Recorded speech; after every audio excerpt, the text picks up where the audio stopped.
বন্ধুরা, থ্রু নন্দিতাস লেন্সে আপনাদেরকে স্বাগত জানাই। আমি নন্দিতা, কানাডা থেকে।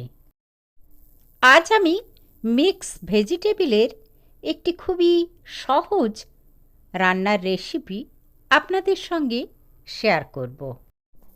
এই রান্নাটির জন্য আমি যে ভেজিটেবলসগুলো নিচ্ছি তা হলো মূলো, আলু, বেগুন, গাজর,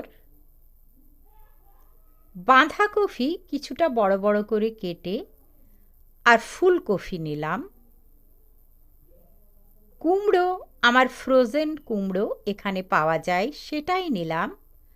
আর 1 বাটি মতো পালং শাক। এইগুলো দিয়েই আমি আজকে মিক্স ভেজিটেবল খুবই সহজভাবে বানাবো। সবথেকে প্রথমে একটি কড়াইয়ে কিছুটা তেল নিয়ে নিলাম, আর বেগুনগুলোতে নুন হলুদ মাখিয়ে নিয়েছি।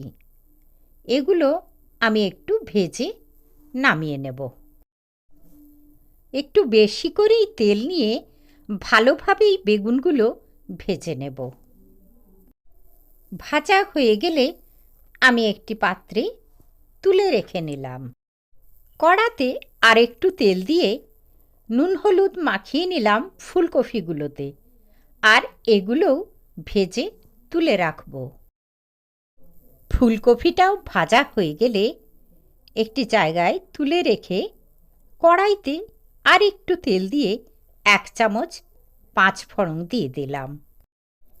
5 ফোড়ন থেকে ভাজার সুগন্ধ চলে এলে তাতে আমি প্রথমে আলুটা দিয়ে দিলাম। একে একে আলু, মূলো আর গাজর এই সবজিগুলো কিছুক্ষণ ভেজে নেব। তারপর কুমড়োটাও দিয়ে দিলাম এর সঙ্গেই। আমি 1 টিস্পুন করে হলুদ গুঁড়ো, জিরের গুঁড়ো আর ধনের গুঁড়ো এতে দিয়ে দিলাম। তারপর এটাকে কিছুক্ষণ কষে নেব। রান্নাটা কিন্তু আমি মিডিয়াম আঁচে করছি।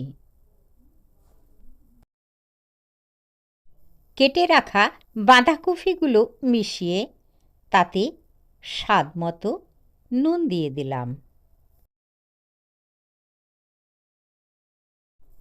বাঁধাকপির পাতাগুলো একটু নরম হওয়া পর্যন্ত কষে নেব, তাহলে সবজির কাঁচা গন্ধ থাকবে না। এরপর পালং শাকগুলো মিশিয়ে নিলাম। একটু কষে নিয়ে এতে 2 কাপ মতো জল দিয়ে দিলাম। প্রথমে ফ্লেমটা হাই করে সবজিটা ফুটে উঠলে আবার মিডিয়ামে রেখে দেব। ধীরে ধীরে যতক্ষণ না ঠিক সবজিগুলো সেদ্ধ হয়ে আসে।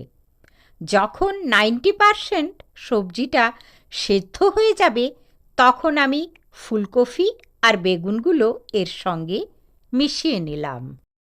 যারা আমার চ্যানেল এখনও সাবস্ক্রাইব করেননি তারা প্লিজ সাবস্ক্রাইব করে বেল আইকনটা প্রেস করে দেবেন, তাহলে আগামী দিনের সমস্ত ভিডিওর নোটিফিকেশন পেয়ে যাবেন। এরপর আমি 1 টিস্পুন গরম মশলা আর 1 টিস্পুন ভাজা মশলা এতে দিয়ে দিলাম, যা আমার বাড়িতেই বানানো। জিরে, ধনে শুকনো তাওয়ায় একটু রোস্ট করে গুঁড়ো করে নিতে হবে। 1 টিস্পুন ঘি দিয়ে দিলাম।